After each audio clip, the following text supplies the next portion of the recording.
सर्वांना नमस्कार. स्वागत आहे आपलं तुझी माझी जोडी या यूट्यूब चॅनलवर. आपल्या व्हिडिओला लाईक करा, चॅनलला सबस्क्राईब करा आणि बेल आयकॉनवर प्रेस करा, जेणेकरून सगळ्या नोटिफिकेशन्स तुमच्यापर्यंत वेळेत पोहोचतील. चला तर सुरुवात करूया. गोंधन भाग 39. आता इकडे पुष्पा शाळेत जायला लागली आणि तिला सगळ्या पोरी हसायला लागल्या आणि म्हणाल्या, का गं गोंधन काढणार नाही म्हणून लई उड्या मारत होती की. मग आता कसं झालं? अगं आपल्या बाईच्या कपाळाला पण गोंधन आहे, आईच्या कपाळाला पण गोंधन आहे. आणि पुष्पे, शेवटी आली तू आमच्या पंक्तीला बसायला. लई नखरं करत होती. मी गोंधन काढणार नाही म्हणत होती, नवरा नाही करणार आणि गोंधन पण नाही काढणार असंच म्हणत होती. आता कसं काढलंच गोंधन? पण काढलं तर काढलं, वाकडंच काढलं. आता तुला आयुष्यभर टिकली कुंकू वाकडं लावावं लागणार असं म्हणून तिला मुली हसायच्या. आणि तिचं गोंधन पण वाकडं आणि नवरा पण वाकडाच असणार असं म्हणून तिची टर उडवायच्या. आणि भांग वाकडा असला, टिकली कुंकू वाकडं असलं की खेड्यातल्या या मुली सरळ त्याचा संबंध नवऱ्यासोबत जोडून द्यायच्या. पायातलं जोडवं, हातातल्या बांगड्या, गळ्यातलं मंगळसूत्र, कपाळावरचं कुंकू या सगळ्यांसोबत नवऱ्याचा खूप गहरा संबंध असतो अशी त्यांची समजूत होती. त्यामुळे कपाळाला कुंकू असलंच पाहिजे, पायात जोडवं असलंच पाहिजे, हातभर बांगड्या पाहिजेच, पिचकलेली बांगडी घालायची नाही आणि गळ्यातलं मंगळसूत्र जर तुटलं ना तर तुटलं म्हणायचं नाही, वाढवलं म्हणायचं, नाहीतर अपशकुन होतं. अशा भरपूर समजुती होत्या.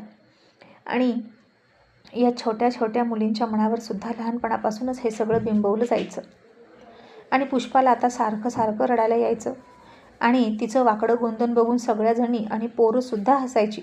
मग तर पुष्पा आणखीनच चिडायची. ती शाळेत जात नव्हती, गेली तर तोंड लपवून बसायची. आणि इतर मुलींना चांगलं वाटलं, कारण पुष्पा आता आपल्यातलीच एक झाली म्हणून. आणि पुष्पाला मात्र सुतक आल्यासारखं वाटायचं. मग आता उखाड्याचे दिवस आले. पुष्पा आता आकाशाकडे तोंड करून झोपली होती. दत्तू मामाकडे जाणार होता शाळेला, म्हणून पुष्पा तोंड पाडून बसली होती. संतू गेला, दत्तू गेला, मग तिला कसं करमणार असं तिला वाटायचं. इतक्यात सरस्वती आली आणि तिनं येऊन तिच्या मांडीवर फटका दिला आणि म्हणाली, नीट झोप, एका अंगावर झोप आणि मांड्या फाकून झोपू नको. छोट्या पुष्पाला काही कळत नव्हतं की इतकी सगळी बंधनं का, झोपण्यावरून सुद्धा. पण तरीही ती आई सांगेल तसं ऐकायची. पण कधीतरी रात्री झोपेल पुन्हा ती छताकडे तोंड करून झोपायची आणि सरस्वतीचं लक्ष तिच्यावर रात्रभर असायचं आणि ती पुन्हा तिला नीट झोपवायची.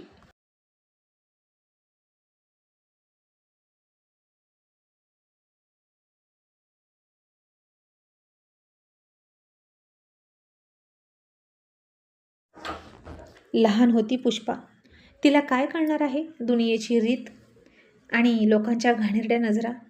आणि पुष्पाला समजत नव्हतं की तिची आई असं का करते आणि आईची शिस्त इतकी कडक का होती. आणि मग दत्तू पुष्पा शाळेत जायचे पण कामही करायचे आणि शेणकुटं वेचण्याचं काम पुष्पा करायची. मग एक दिवशी दत्तू चिंचा पाडत होता आणि चिंचा पाडून त्याचे चिंचोके काढून तो विकायचा आणि पैसे घ्यायचा. पुष्पासुद्धा दुसऱ्या बाजूनं आली आणि त्यानं पाडलेल्या चिंचा तिच्या फ्रॉकच्या ओठ्यात वेचायला लागली. पण याचेही ती पैसे घेणार होती, फुकट मदत करणार नव्हती त्याला. आणि आता तिने पण दगड हातात घेऊन चिंच पाडायला सुरुवात केली.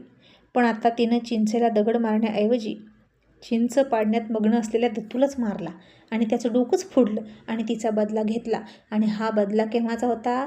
तर ज्या दिवशी तिला गोंधन काढलं त्याच्या आदल्या रात्रीचा, जेव्हा त्यानंच तिचं नाव सांगितलं आणि आईनं तिला बांधून ठेवली होती. आणि तेव्हाचा बदला तिनं आत्ता घेतला. आणि पुष्पासुद्धा वागायला लय खवट होती आणि पुन्हा तीच पळत पळत आली. दत्तू भावड्या, लागलं का र, चल तुझ्या चकमत बुक्की भरती असं म्हणून चहाची पावडर त्याच्या डोक्यात भरली आणि खूप काळजी दाखवत होती. असली पुष्पा भन्नाट होती. आणि इकडे आता विश्वासची बोर्ड परीक्षा जवळ येत होती. तो खूप मन लावून अभ्यास करत होता. लाईट गेली तर चिमणीच्या उजेडात तो अभ्यास करायचा आणि चिमणीचा उजेड नसायचा आणि घरचे जास्त वटवट करतात, रॉकेल संपल म्हणून तर पद्मा चूल पेटवायची आणि चुलीचा जाळ करून त्याला लाकूड घालत बसायची आणि त्या उजेडात विश्वास अभ्यास करायचा.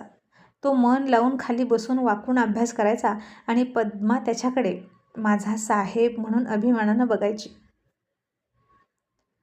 आणि त्या दोघांच्याही कष्टाला गोड फळं नक्की लागणार म्हणजे लागणार असा त्यांना विश्वास होता.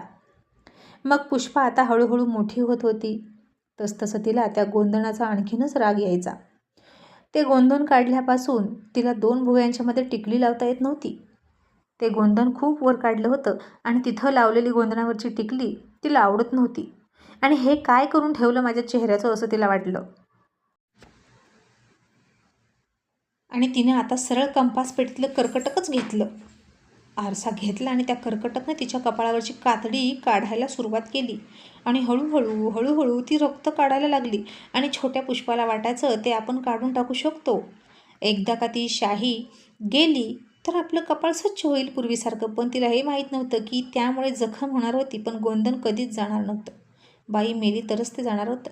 आणि तिने असं थोडंसं रक्त काढलं. इतक्यात ते दत्तूनं बघितलं आणि सरस्वतीला सांगायला आला. तशी सरस्वती घाबरल्याने पळतच पुष्पाकडे गेली. तिच्या हातातलं कर्कटक घेतलं, आरसा घेतला आणि तिच्या कानाखाली दिली आणि म्हणाली, काय वेळ लागले का गं पुष्पा तुला? अगं असं करतात का? तोंडाचं वाटोळं करून ठेवशील बाई माझे. अगं घाणेरडी दिसशील खूप.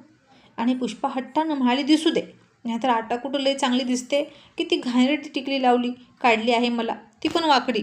ते लपवण्यासाठी टिकली लावली तर माझी टिकली वाकडी दिसते. मला सगळ्या मुली चिडवतात. नवरा पण असाच वाकडा असणार. तू का गोंधन काढलं? सरस्वती म्हणाली, अगं तू मोठी होशील ना तेव्हा मोठी टिकली लाव आणि बरोबर मध्ये लाव, म्हणजे ते झाकून जातं. पुष्पा म्हणाली, पण मला नाही आवडत मोठी टिकली लावायला, मी काय करू? आणि मला 2 भुवयांच्या मध्ये टिकली लावायची आवडते. आणि तो टिकला वर तसाच दिसतो काळा काळा.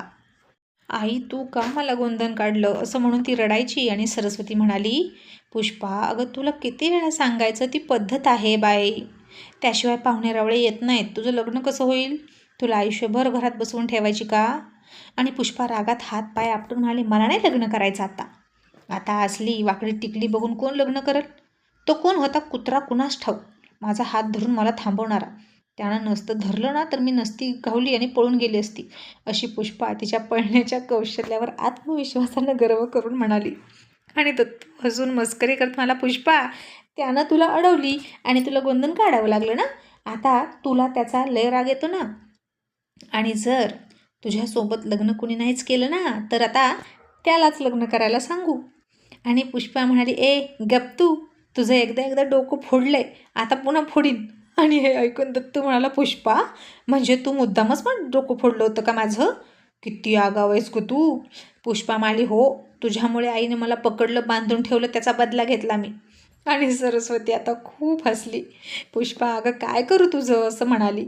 आणि आता याचं डोकं फोडलं, यानं नुसतं नाव सांगितलं म्हणून, मग त्याचं काय करशील? ज्यानं तुला पकडून माझ्या ताब्यात दिली त्याचा जीव घेशील की काय? आणि आता पुष्पा चिडून म्हणणार होती की हो घेणार मी त्याचा जीव जर पुन्हा भेटला तर. पण का कुणास ठाऊक ती गप्पच बसली. आणि दत्तू म्हणाला, का ग का आता कशी गप्प बसली? आता बोल की, त्याला काय करशील? आणि अल्लड पुष्पा रागात म्हणाली, ज्या हाताने त्यानं मला धरलं ना त्या हाताला चावणार आणि मीही रक्त काढणार त्या किरडीवाल्याचं. आणि बघ तू, मी त्याच्या पण हातावर माझा दात इतका रुतवणार की आयुष्यभर नाही गेला पाहिजे त्याचा वन, माझ्या गोंधनासारखा. अशी पुष्पा म्हणाली. आता तीही म्हाताऱ्या बायकांचं ऐकून शिव्या द्यायला लागली होती. आणि सरस्वती म्हणाली, पुष्पा अगं शिव्या कुठून शिकली? अशा शिव्या देऊ नयेत. आणि पुष्पा चिडून म्हणाली, ती म्हातारी रोज शिव्या देते की, शिव्या शिकायला काय शाळेत जावं लागतं काय? तिच्याकडूनच शिकले मी शिव्या.